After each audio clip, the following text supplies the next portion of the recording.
So actually the story, The Time for All Ages, I love that so much.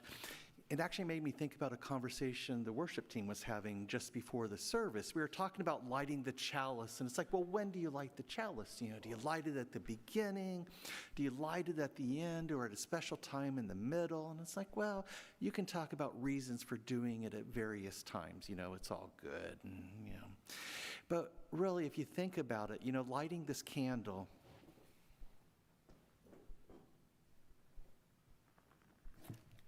this is not a big light, right? You know, if this room were dark, it wouldn't brighten the room. What gives it the power is our intention that when we light this chalice, we come together as a community. We come together as a community in love. And that makes us an awfully bright light.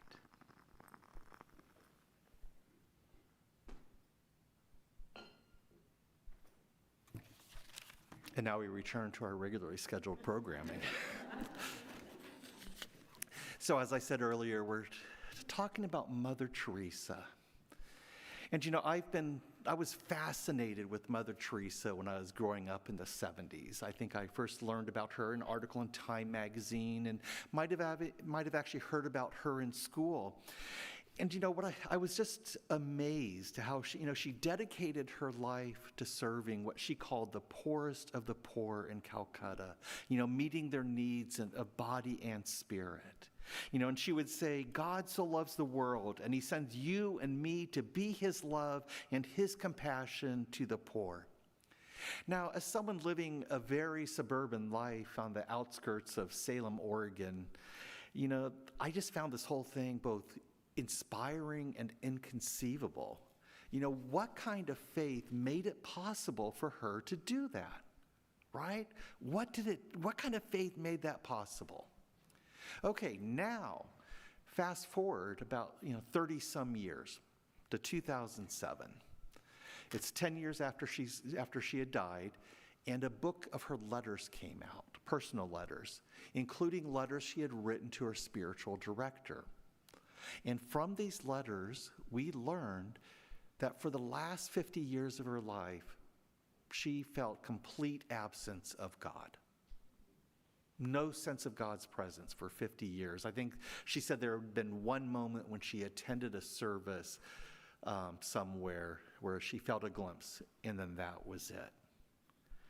In one letter she wrote, and this is the letter that got quoted a lot when this story came out. She wrote, "Where is my faith?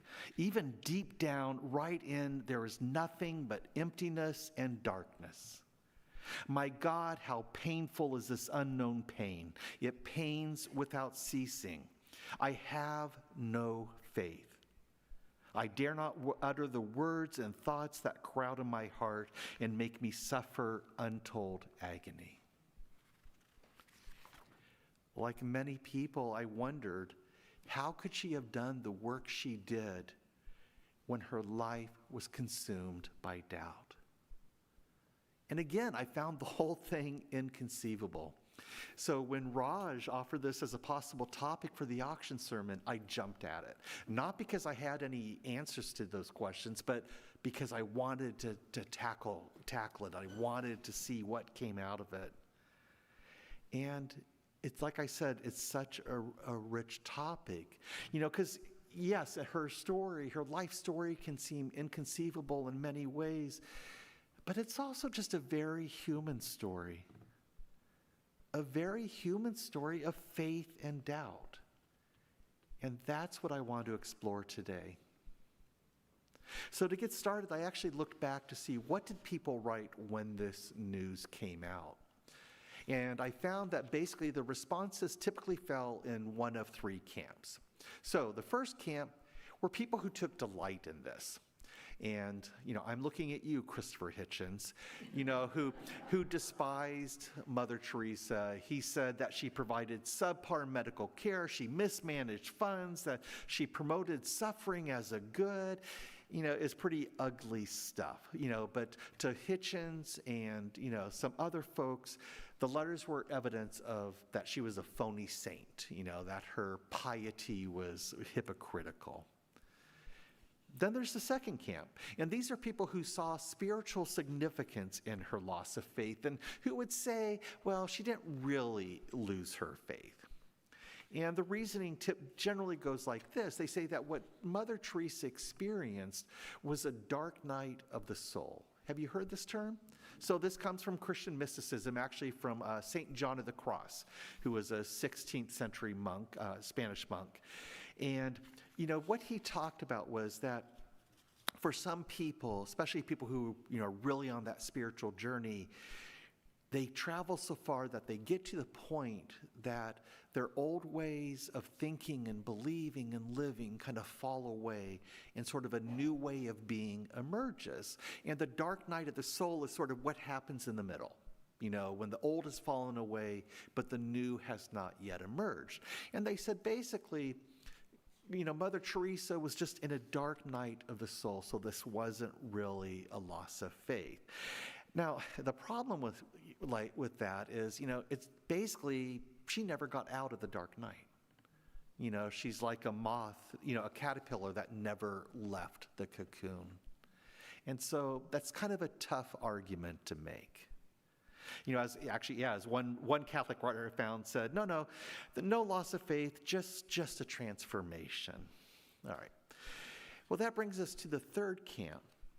And these are people who saw that doubt and who saw even a loss of faith as perfectly natural. Ben Young, a professor at Houston Theological Seminary, put it this way. He said, doubting is not unique to a person or to a time period. It is the nature of being a finite human living in a complex world filled with pain, disappointment, and questions about existence that will never be answered on this side of life. In short, doubt is a reasonable response to life. It is a reasonable response to life. And so if we take this perspective, we can recognize that Mother Teresa, yes, she did extraordinary work and she experienced extraordinary doubt.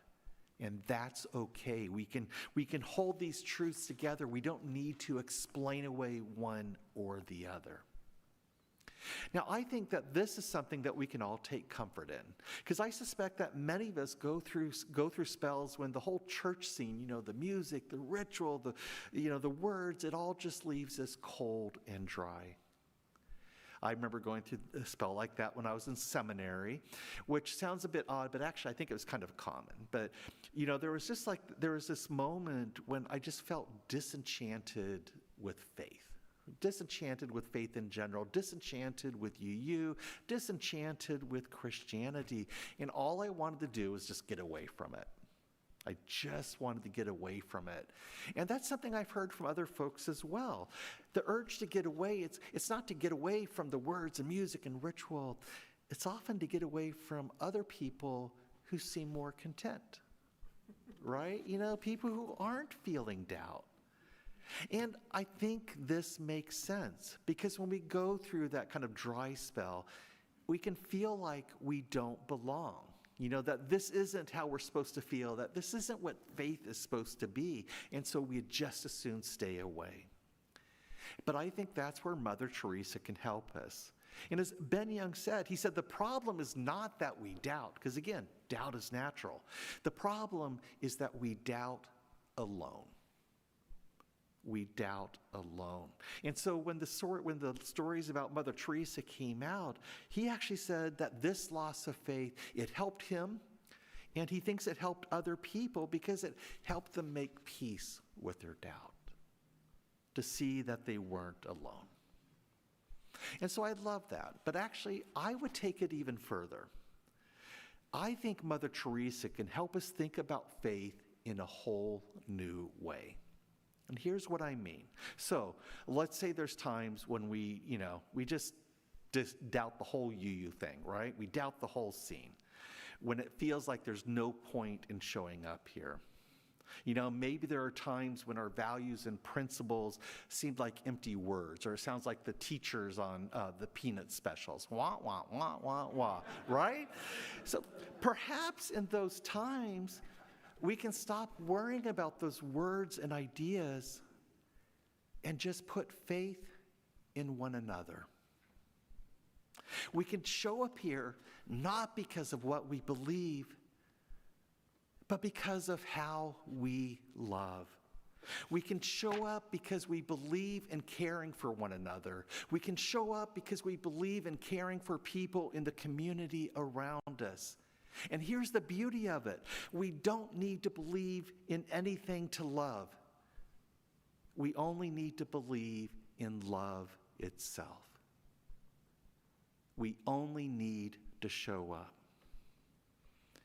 And actually, I think that is what happened with Mother Teresa.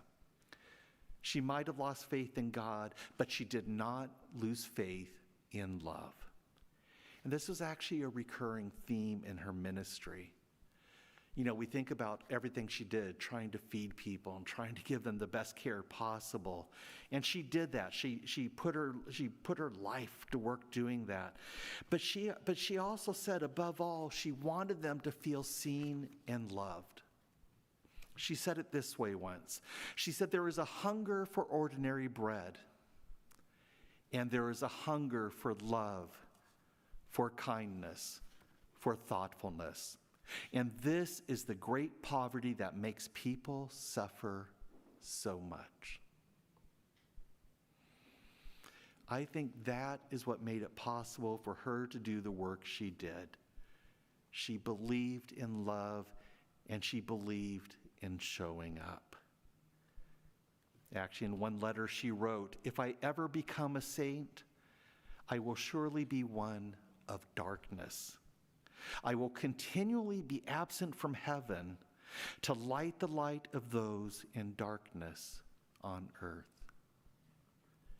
I will continually be absent from heaven to light the light of those in darkness on earth. And I think we can do the same. And in fact, I have a challenge for us for this week.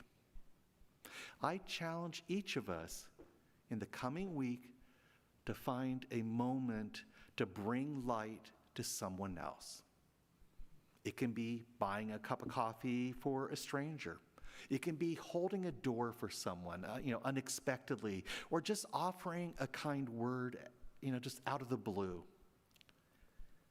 Whatever it is that works within where you are, find a way to bring a light to someone. Let's find a way to practice what we believe. Let's feed the world's hunger for love, for kindness, for thoughtfulness, and let's light the light of those in darkness, ourselves among them. May it be so. Amen.